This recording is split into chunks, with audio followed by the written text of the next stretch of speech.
This is episode 16 of the Remix Your World podcast with Sydney Blu. Welcome to Remix Your World. I'm Allison Kalagna, global DJ and music producer turned life remixer and personal growth coach. In each episode, we bring you real talk, inspiring stories, and heartfelt conversations of personal transformation to help you uplift and amplify your life.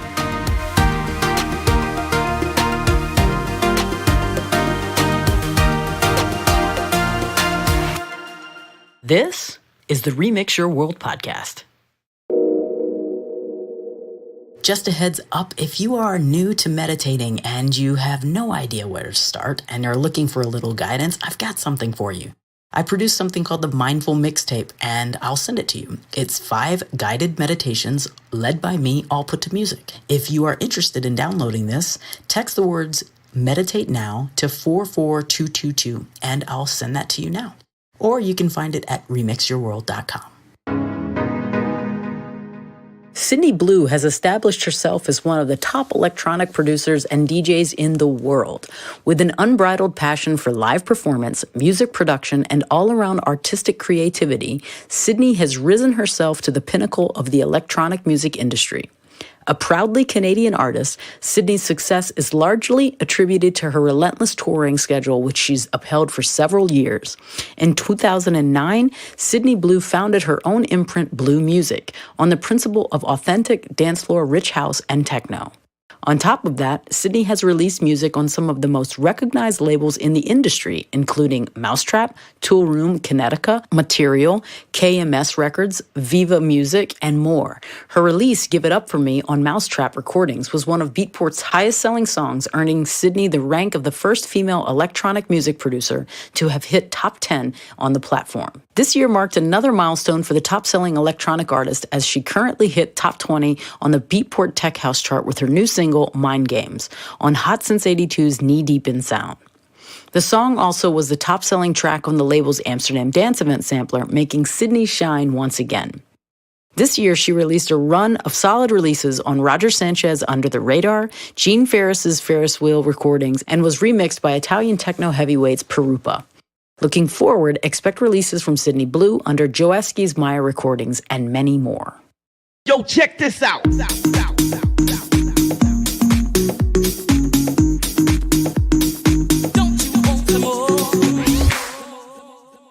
What's up, guys? Welcome to the Remix Your World podcast. It's episode 16 with me, Allison Kalagna, and today I'm talking to Sydney Blu. We sat down and talked about her history, how she came up, what she's doing now, what music she's releasing, her label Blu, and her big infamous party in Miami, the Blu Party that happens every year. So, without further ado, I'm going to head over to my conversation with Sydney Blu. Well, welcome, Sydney Blu, Miss Joanne Hill. How are you? Hi, I'm great. Fabulous. I am. Are you in Toronto right now? You're at home in Toronto? Yeah, I'm in Toronto. I'm at home in my apartment. Nice. I like the painting that you got going on in the back wall. Thanks. That's actually a photo from one of my Blu parties that was a gift made into a giant painting. It's actually me, Carla Leo, and Nathan Barato playing together. Oh, nice. Yeah, my Blu parties. And my friend, for my birthday, blew it up into a giant life-size painting type deal. And they gave it to me from one of my birthday dinner things. Awesome. All right. Yeah, your Blu party. Yeah. It's growing and growing each year. Yeah, it's been great. It's been definitely a fun thing to grow. Yeah, so we'll get to that. So I want to rewind the record a little bit. And were you musical as a child? Tell us about when you discovered this love and gift for music. Yes,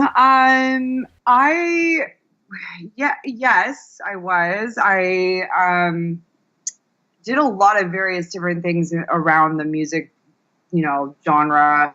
I did piano lessons when I was a kid. I danced, like jazz dancing, like took dance lessons and stuff. And then, this is funny, and then I was a cheerleader when I was in high school. I know. That's okay. I was in the pep squad. Okay. Oh, that's fun though. See, I was really all about, I had a lot of energy in high school and I needed to get it out somehow. Yeah. And I, cheerleading is an outlet. I loved actually cheerleading. I also did the music for our routines. Shocking. Nice. And, some of that was when like kind of like techno and the rave scene was coming up in the 90s. So that's when I went to high school. So like, I was, that's how my very first introduction to techno music, believe it or not, was through that. Because I was from a very small town in northern Canada, so weren't exposed to that kind of music up there. Like people would come back from like raves in Toronto and they'd have cassette tapes of like this like underground techie whatever music, and I'd be like, wicked, I want to use this in the routine, and we use some of it in our cheerleading routines, believe it or not. So that was like my first like kind of like introduction to underground like ravey music. But do you remember one of the first tracks that like struck you? Can you remember one of the titles? Oh, come on. I remember James Brown Is Dead. Yes! Like, that was a really popular one. A lot of the cheerleading teams used that song to their routines, and it was a big rave song. Yeah. And like, I mean, back in like that time, like that was like 95, 94, whatever, like a lot of the really cool house music was around like Live in Joy, I'm a Dreamer, and stuff like that, Funky Green Dogs, Fired Up, and like I just love that era because that was like the beginning of like house music for me anyways. Yeah, that's amazing. Yeah. So as a kid, I guess I was into music and stuff. I wasn't a super musical kid, but I mean the bit of piano lessons that I had definitely helped me in the future, as an adult. I was always into something regarding music. Yeah. When did you decide like I want to be a DJ then? Were you called to the DJ booth first or production?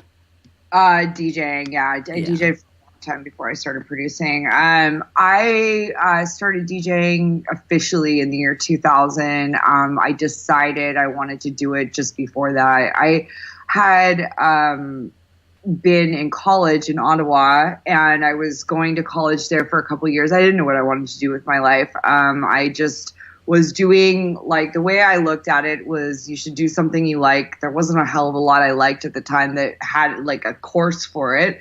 And traveling was something that I always thought I wanted to do. So there was like a course for travel and tourism, like to be in the travel industry, work at an airline, something like that, be a travel agent, which was a dying profession because of the internet. Right.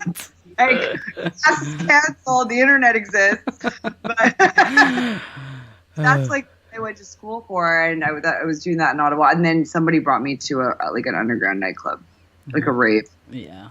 I was like, whoa. And then I was like, it changed my life. Yeah. I walked in there, I saw a house DJ for the first time. I was like, this is crazy. It was definitely a meaningful moment in my life because it changed my life walking in. There was a club called Atomic in Ottawa. And what did you do after that? How did you then decide, all right, I got to have more? Well, I just like lived in Ottawa for 2 years going to college.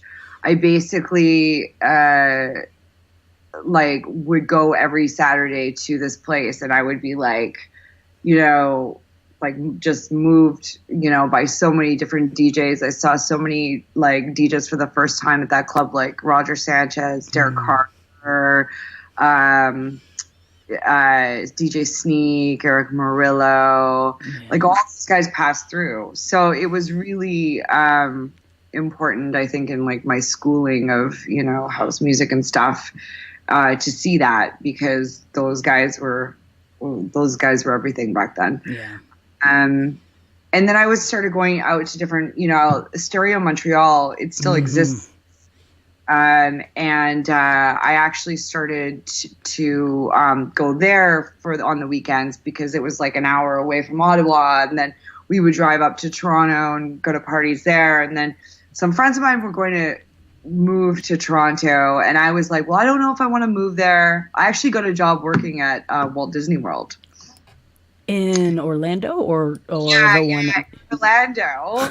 A job working out of my schooling, and I was, okay, do I really want to do this? And then my friends had moved to Toronto, and I started going out there, and I don't know, somehow I got turntables. I was like, I'm not going to do this Walt Disney World thing. And I stayed in Toronto, and I just was like, you know what, I'm just going to give it a shot. And if in a year from now, if it doesn't work out, I'm not DJing anywhere, then I'll take the job at Walt Disney World and I'll go to Disney and I'll work there, because I thought it would be cool to work at Disney, even though I had a friend that went and did that job and she said it was shit. She's like, we're like sweatshop workers, like living in dorms, and like all the money we make, we have to like give it to them for rent. Like, it was terrible, apparently. Oh, wow. So I'm so glad I didn't take that job.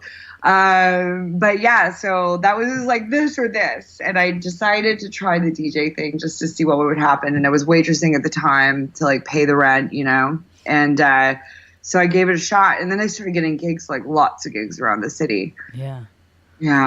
So then I became a local DJ, a pretty big local DJ in Toronto at the time. Yeah, that's amazing. Walt Disney World or the turntables. I know. I don't even know what I would have been doing, working in the Epcot Center or something. Like, right. like a food stand. Like, I don't even like. Not that there's anything wrong with that, but that wasn't your path. There's nothing wrong with that. Right, that wasn't your path. I think the job was just like sold to me a lot more attractive than it turned out to be. Yeah. Yeah. According to the person that I knew that did take it anyways. But, yeah. Yeah, you definitely chose the right one for you. I mean, look now. So were your family supportive at all? I mean, did you have really good allies coming up? Yeah, my parents were really supportive. It was really surprising because they're pretty conservative, both of them. And it's the one thing that they never questioned me really on. Well, they'd be like, what exactly are you doing? Yeah. But other than that, like, once they started to see me do it, they were like, okay, we get it. Like, she's good at this. She knows, you know, especially now, my mom really knows. Like, there was a time a couple years ago where I was starting to question things. I was going through that moment where I was like, do I really want to continue this? And whatever. I was just going through like a tough time. And my mom was like, Joanne, like, you are so meant to do this. Like, what are you talking about? Like, and that was my family. My cousin did the same thing, actually, when I brought that up to her as well. She was like, you can't go this far and like not go all the way. And I was like, yeah, you're right. Yeah. So just to hear your family say that, that's a great feeling, because I mean, you know, you kind of look to them sometimes for encouragement or, you know. What happened after that moment of like, you know, I always call those are the life remix moments when we just look at it, right? And so was that before you started Blu Music, or? No, this actually happened just a couple years ago. Okay. This happened in 2015. Yeah. I just moved back to Toronto. I had this idea. This is funny. I had this entrepreneurial idea that I wanted to start a business. And it was a really cool idea. And I just thought, because I had moved back to Toronto and I had just sold my home, that I had a little bit of extra money that I could maybe invest in something that I would want to maybe invest in something totally off the whatever, a startup. And I was really going about like getting, you know, a little bit of like, you know, research done for it. And every time I would talk about it, my mom would look at me like I had three heads, like, what are you doing? Like, it was like an online grocery store. I'm not even joking. Going through a midlife crisis. No, I just, the reason why it had happened was it was around the time that I was kind of going through like a crucial reinvention period of my career. And I decided to really scale back what I was playing. Well, I don't want to say scale back, but like I change what I was doing musically and reinvent myself essentially. And it was a really tough time because I was in this record deal that I had been signed to since 2012 that I was locked into, and like that didn't really do anything, you know, for me. I released an album that I worked really hard on for that label. It did okay, but it wasn't like anything that helped my career. And then all of a sudden I was trying to get, credibility from an industry that was not wanting to welcome me with open arms because I was known for playing, commercial stuff. Yeah. And so that was a really challenging time for me because it was like I didn't fit anywhere, I felt, you know? And it was like, well, I can either kind of scale back on my DJing and like, try a new project and see if that works, or I can just go full like head first back into this again, take a minute. Like I took that minute, I thought about it, and I chose option B and I just went for it because at the time when it was going through it, the only reason why I was thinking about doing something else was because I was in this weird, like, where do I fit period. But as soon as I like kind of got still and I really listened to my gut, I was like, oh, wait, no, I just have to keep working at it. Yeah. You know what I mean? Yeah. And then I did it, and it was like the best decision I could have ever made in my life because the last 2 years of my career have probably been the best. The best, yeah. Yeah, and your production. I mean, I remember watching you go through that, and I get it too. People think I did it really easily. They're like, "Oh, you did so well with it." They have no idea. No idea. Well, yeah, it's like it's financially, it was a hit. Right. Like my image wise, it was a hit. Like trying to find people to work with. Like, you know what I mean? Like it was tough. I still sometimes feel that people look at me a certain way because of that, but I feel like that's almost gone now. And I've had records out on some really legit underground labels. It took those first few guys to say, oh wait, this is a good record. Who gives a fuck? You know what I mean? Yeah, I mean, and it's tricky too, because I've gone through that in my own, it's like you get pigeonholed as something, I've gotten, and it's hard to be like, but there's so much more to me than just that, Yeah. And you start putting out records that don't fit into that pigeonhole, and then I get it. I've gone through very similar, route with that.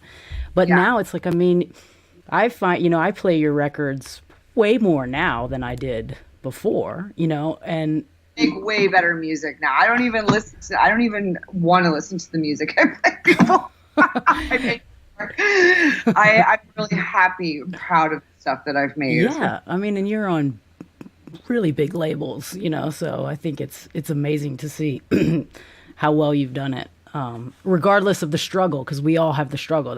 Nobody sees the struggle, right? Yeah. So like, what do you think the biggest challenge in that was for you personally, and what tool did you use to get through it?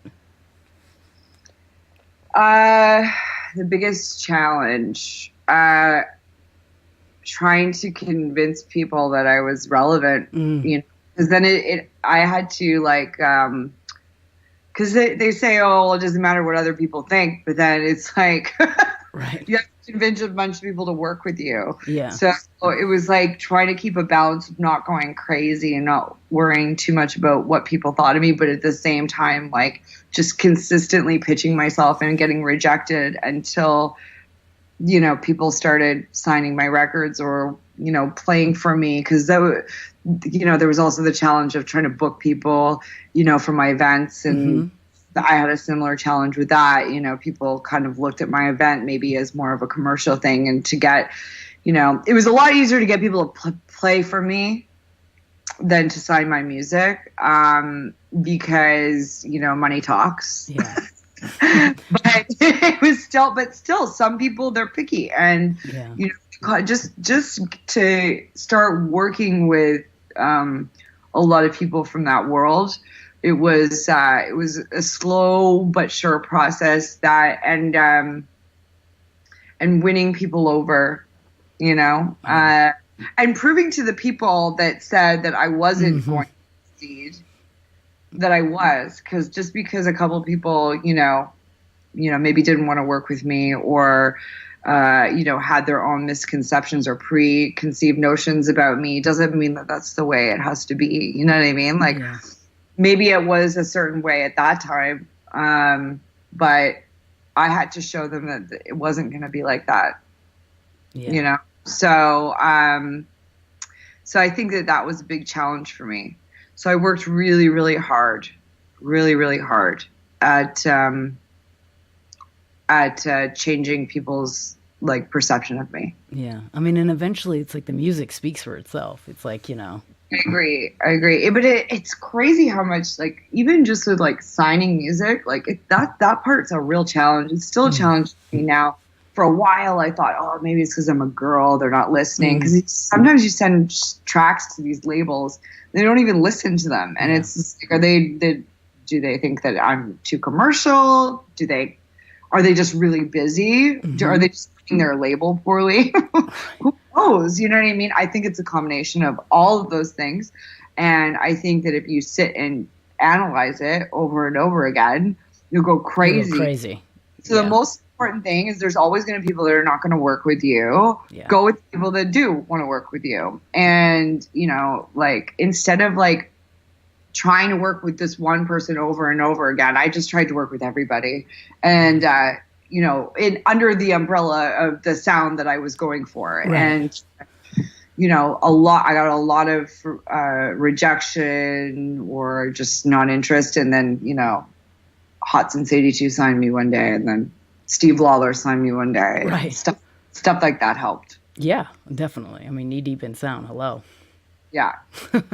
So what inspired you then to create your own label and to run Blu Music?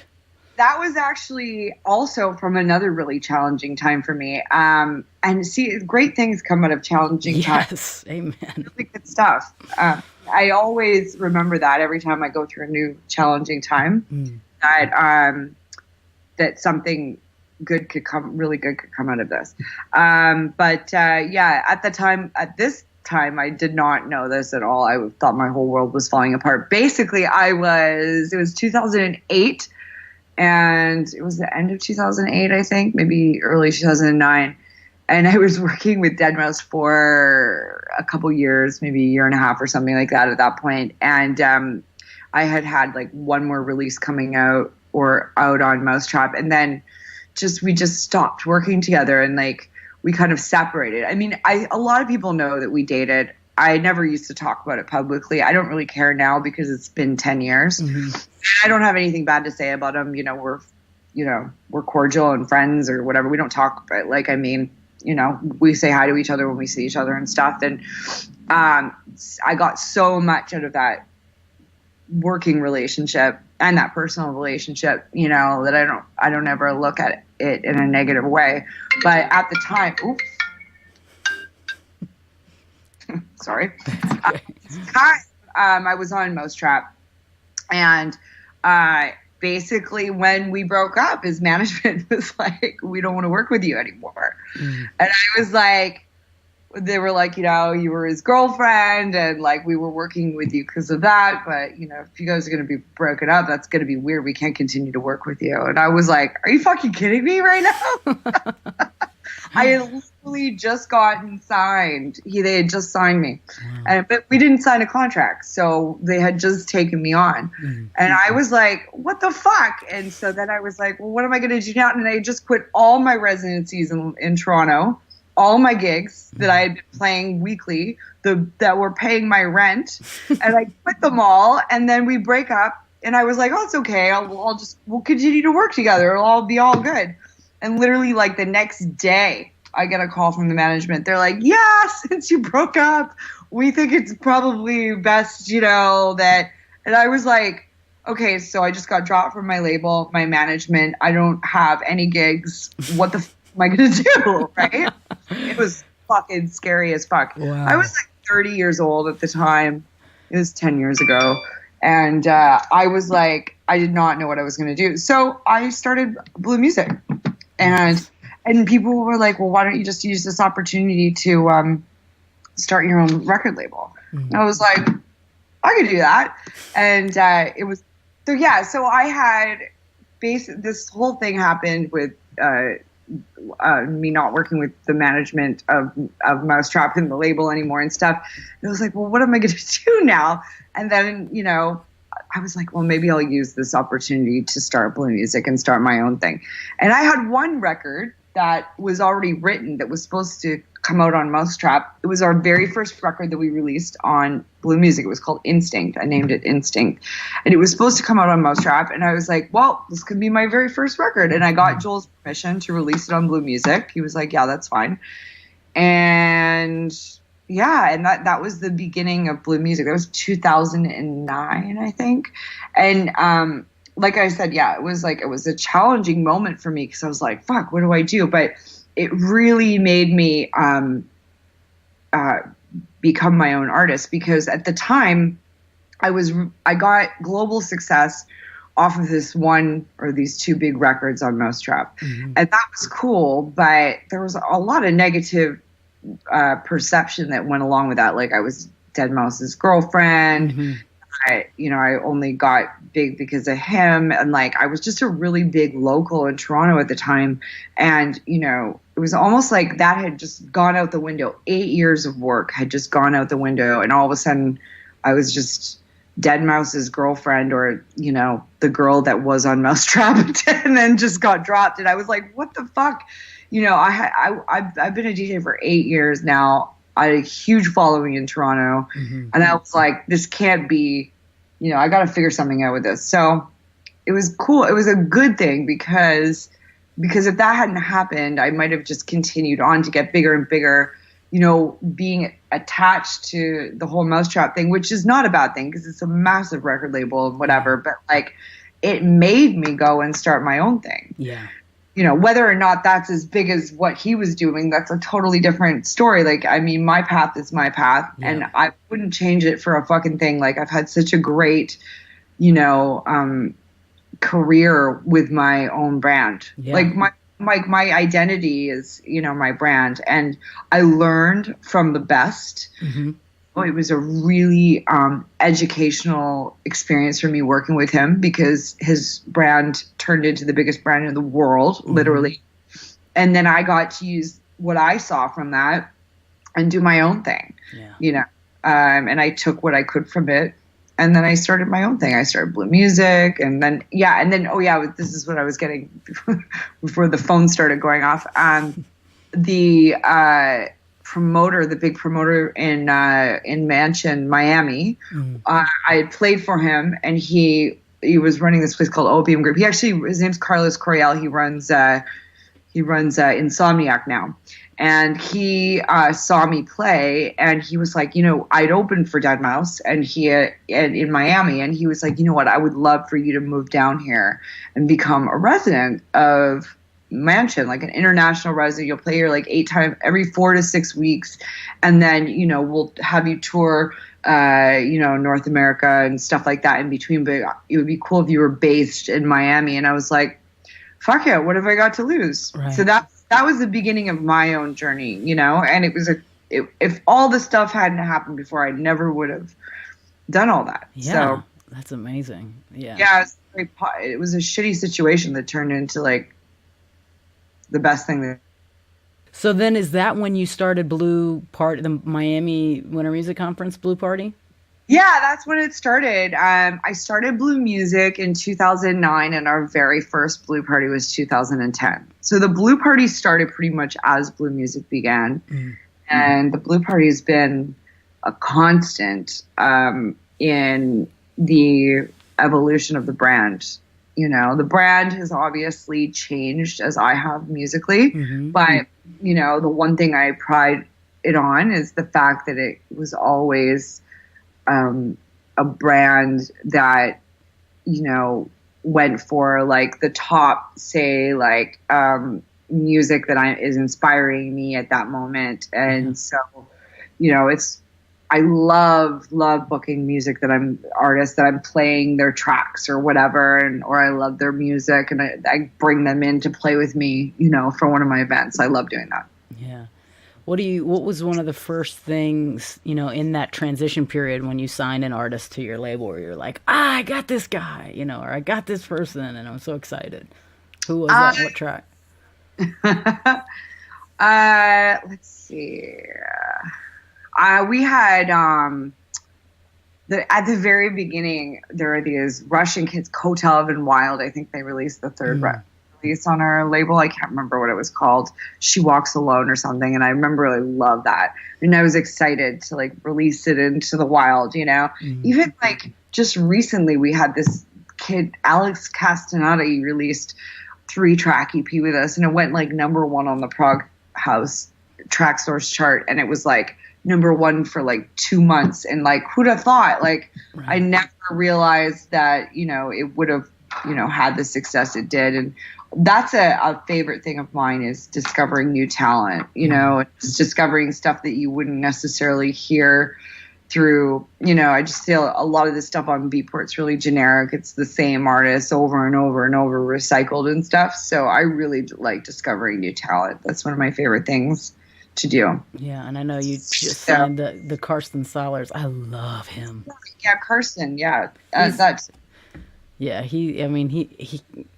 I met him. My friend, Shane was like, "You and Karsten need to know each other. You guys you're gonna love each other." And then we actually met, and I was like, "Oh my god, he's my Blu now." But yeah, he's on the up, and he's gonna just keep getting bigger. So it's awesome that you have him on Blu. Yeah. Yeah, he's great. That is exciting. So what else is coming on Blu then? Can you share some stuff that's about to drop, or? Let's see.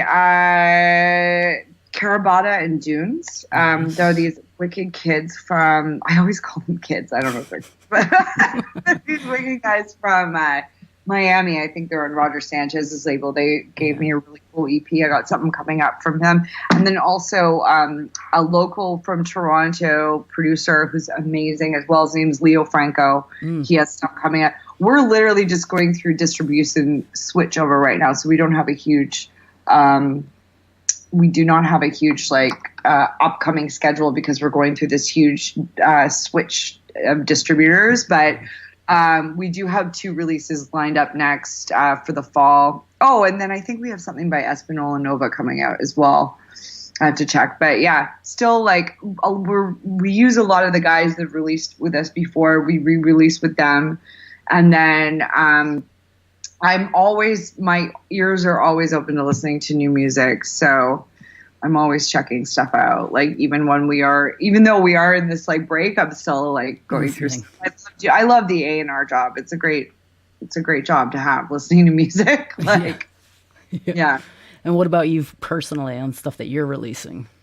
I have something coming out on Desert Hearts. Nice. A track called Get Over Yourself. That's coming out on in the fall. I'm not sure exactly when, but I'm really excited to be releasing with Desert Hearts. Yeah. I have like 2 or 3 other things that are kind of like in the works right now, but I don't want to say. I can't say. I know, it's all good. We have those moments. But that'll be good. I had a really good summer releasing with Carrie Chandler's label, VIVa Records. I released with Knee Deep in Sound. We discussed that. And I have a remix coming out for the Soup guys from New York City. They're really cool. They're like house heads from New York, and I release a lot of music with them. Soup NYC. Nice. So that's exciting. I'm lots of music coming out. So when you're not in the music mind, what do you like to do outside of music? What are some of your favorite things to do? I really like to disconnect if I can in one way or another. So I like to do yoga. I think exercise is important. Yeah. In feeling good in your head. I try to run. I try to do things like that, just things to disconnect. And I go up north to see my family a lot, to take breaks, much needed breaks. I'm from like literally the middle of fucking nowhere in Canada. Like literally the middle of nowhere. It's I'm cold thinking about it. It's cold, but in the summer it's beautiful. Like it's been gorgeous the last few months there. And so I spent a lot of time in between my touring up there, and I just let go. I relax. I go and I sit. I meditate. I like to meditate. I took up meditating over the last couple years as well. Beautiful. I think that that's also helped me a lot with my work. Yeah. Just sitting there and unplugging and relaxing, it's important. And I do it because I'm like really addicted to productivity. Mm-hmm. And so if I want to get the best out of myself, I have to treat myself as best possible, That's the way I see it. Yeah, I'm happy to hear you say that. I'm always I'm a meditation pusher. Yeah. I'm like, y'all just meditate. I'm telling you. I just took it up over the last couple years because I started getting really into Tim Ferriss. Mm-hmm. And I'm really into a lot of podcasts, so that's why when you asked me to do this, I was really excited about it. But I love, say, Tim Ferriss, for example, because he points out the fact that, if you want to look at what people who are doing that are all really winning at their lives, that's one big thing that they all have in common. And then you don't really understand why until you start really getting into it and realizing the benefits of it, until you realize, whoa, maybe this is what I had wrong all along. Maybe this is going to make me win at life, like how I react to everything in my life, Yeah. So that's why I'm really into stuff like that and I just got into it over the last couple of years, and maybe that also has had a play in why the last couple of years have been good for me, is because I've been so focused. It's helped me really focus on, what's important and stuff. So that's the kind of stuff I do. Like when I'm off, I'll read a book or something like that about something like this, or I'll listen to a podcast, or I'll do yoga. Yeah, that's awesome. What sort of things do you hold sacred? My dog. He is a little cutie. What is your dog's name again? Nico. Okay. I wanted to say Nando, and I was like, no, that's my client's dog's name. What's your dog? Yeah, okay. He's not here. It's my mom, actually, up north, where that place I was telling you about. I just came back. I've been, like I said, spending a lot of time up there on my off time, so I just left him instead of taking him back and forth. But he is my life. I adopted him when I was living in Los Angeles. And I brought him over to Toronto. I immigrated him to Canada. And he's like this little LA street dog that I have to bundle up in snowsuits in the winter. He's like, fuck this. How did I get here? This is bullshit. Oh, wow. He's like, this is not okay. Do you put jackets on him? Oh yeah. He's got all full wardrobe. He has to, because he's not meant for these temperatures. Yeah. He's meant to be in the, I don't know. Not in that kind of cold. And he's not meant to be. He's not meant to be in Canada. But great. I love having. He's a good. He makes me go for walks. I work at home. I'm sure you can relate to this. You're working at home. You're working on music all day. You're sending out emails. Your brain is fried by 3 p.m. I need to get the fuck out of here. It actually sucks because I don't have my dog with me at this moment, and I just want to go for a walk, which I can do that without the dog. But there's nothing better of a feeling than taking a break and walking. And I walk with my dog, and I definitely hold those moments sacred. My family, my mom, that's really important to me. Now that I'm older, and what do I hold sacred? Music. It's it's everything. I live, breathe, eat it. So I live for that. So yeah. What do you, if you could give yourself advice, your younger self, what would you say to younger Joanne?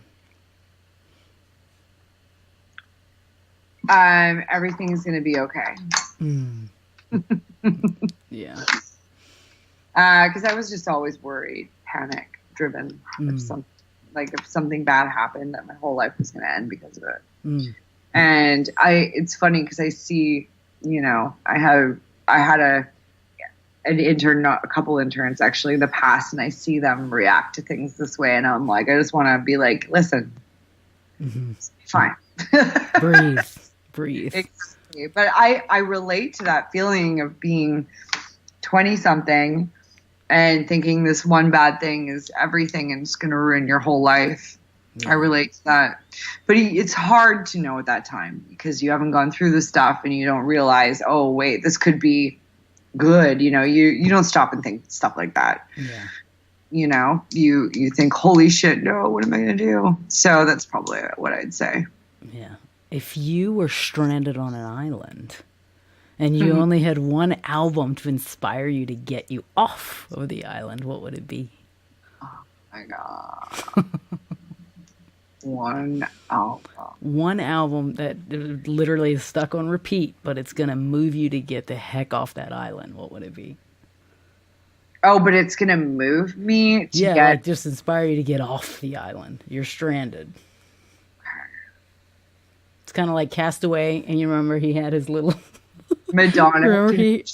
Madonna Confessions, yes. All right. I mean, I feel like, in a way, that album did inspire me to do some stuff. Because at the time, I remember when it came out, I remember being at the end of my local DJ game. And it was right before I had started working with Joel, and I got in the studio with him, and I was getting really into music production. So, and it's funny, a lot of those songs are really inspiring, like Jump. Yeah. That was my favorite Madonna tour. What? I'll face, but I'm afraid to stay. Yeah. Those are really inspiring words. That's exactly how I felt at that time. That's when that album came out. So, because I just did not want to be a local DJ anymore. I didn't want to play the same clubs every weekend in Toronto. I wanted to get the fuck out of the country. I wanted to tour. I wanted to travel. And that was probably the catalyst that got me off the island. Oh, that's awesome. I love it. Great. Oh, sweet. So when you go to write in the studio, so I mean, I feel like I've seen screenshots. You like live, right? Ableton is your jam? Yeah. When you go in to write a track, do you set an intention of what you're trying to, like, what you want to do, or do you allow the muse to just come? Lately I've been like, I want to do this because a lot of the time, like, I'm still just trying to get an idea of where I want my sound to go, because I do like various kinds of tech house, for example. So I can go in a proggy direction, or I can go in a more tech house direction. I definitely think that when I sit down, I kind of think about that because sometimes I'm thinking about the record labels that I want to try to release it on. Yeah. So I don't know, like, people would probably say that's not the best idea, but I don't have the freedom to really just write whatever I want. You know what I mean? I have to think about where I'm going to release it, because that's definitely, like I said, that's been what I've done over the last couple years to get, the attention of people, to show them that, you know what I mean, I could release on Knee Deep in Sound and stuff like that. So and by the way, that doesn't always work either. Like, sometimes you can release stuff, you can write stuff for a record label and they won't think it's right for their label. Yeah. But if you try, that sometimes is good because it helps with having some sort of a direction. Yeah, I'm a fan of that. I'd say 80% of the time that's what I do, because but I'm very intentional in my life, period. Like, for me, everything is about intention. And so for me, when I go to sit down, I think of that too. It's like I envision, what time of the night I want to play it, who's playing it, where, if it could go on any label. I actually find that it actually keeps me focused. And then there are times when I purposely go into the studio of, like, I have zero intention. I just want to, like, play. And then I just allow whatever kind of comes through. You know what I like to do too, and I've been doing this lately. It's like I like games, so I like to gamify things. So sometimes I'll go in and I'll say, all right, I have to try and write this type of track, like in a genre that is so completely different, just so that I learn different skills. Oh, and really? then and it's like I'll only try and write a 2-minute thing, because I do stuff for TV and like film and stuff like that. So like that will trigger like an idea for me to then bring into something else. And but I literally go in of like, I'm just going to play a game for like an hour or something. And it just completely remixes my creative flow, I find. It's fun. Yeah, it brings fun into it, because the other times it can be, it's work. We're hired to do it. Yeah, sure. Like I went on like a little like, oh, I'm going to make some progressive housey records this summer journey, or it was more like the spring. And I did that for a bit. And now I'm getting a little bit more back into darker tech house. So I evolve all the time, in my brain about what I want to do and try and stuff. So when it is all said and done, what do you want the legacy of Joanne / Sydney Blu to be? I mean, I think in the end, I think that I'd like to have a long career of being a great DJ, making good music, but also like, pushing boundaries and doing, going over and above, what maybe a DJ would just a touring DJ does. Like I'm always trying to do new things. Like I just pitched a brand new radio show to a major radio broadcaster in Canada. Hopefully I'll get it. I'm on, the Juno committee here in Canada which is our Canadian Grammys kind of thing. And trying to introduce a new category for independent music right now. That's kind of like the new journey that I've taken over the last year, is just trying to get more involved in like, kind of like stamping this type of independent electronic music, like, you know what I mean? And bringing it to the forefront of, my country. And then also like as a DJ, it's really important to me, like on an international level, to obviously like be known as just being a good solid DJ with like a long career, and writing great tunes. Like I don't want to ever stop DJing. I made that decision like in the last couple of years, probably when I was mentioning I was going through that, like, should I keep doing this? Like I made that decision. Like I was like, that's it. And you know what? I've had conversations about this, like with other friends of mine, DJ friends of mine that have been doing it for a long time too. And there's no need to stop. Like just because like, society might tell us, like we're as women, like we can only do stuff like this to a certain age. Like I call bullshit on that now. And I used to say it to myself that I would stop at a certain age. Why do I have to stop? I don't want to stop. It's not good for women over a certain age to be in a nightclub, stuff like that. That's bullshit. And our music is so young, like it's only 30 years old, really, if you think about it. So it's growing now into a point where there's going to be all kinds of old DJs. I say do what you love. If you love it, keep doing it. Just we're all going to be in nursing homes with hearing aids. Rock it out, okay? And there's no need to stop just because you think the society is telling you to stop. So I don't ever want to stop. I don't care. I'll be an old lady. I feel like it's evolving, remixing, reworking. Yeah, exactly. So I know that I always want to do this. I made that decision. So hopefully, I'll have a good legacy of whatever, all that stuff. All that jazz. Yeah. Well, awesome. Well, I really appreciate you taking the time to talk to me today. Thanks for having me. I don't know when I'll see you again, but hopefully soon. You can always come back. I know. Anytime you want, you just holler. I've been talking to somebody about doing a Blu party in Denver, actually, but it has not come to fruition yet. But I'm definitely going to give him a nudge. Yeah. You let me know. Yeah. I'm into it. There's definitely been a lot of chats about it, but it hasn't come to fruition just yet. So, but I think it might very soon. So. Awesome. All right. Well, let me do whatever. Let me know whatever I can do to help.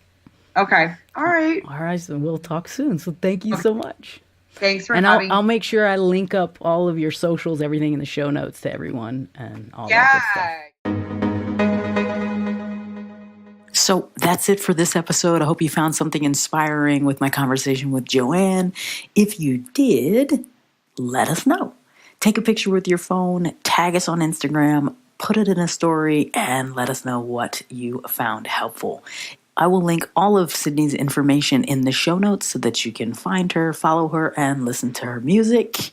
That's all I've got for you today. Thank you so much for spending some time with me, and I'll see you on the next episode. Sending you all so much love, creativity, joy, and magic. Take care.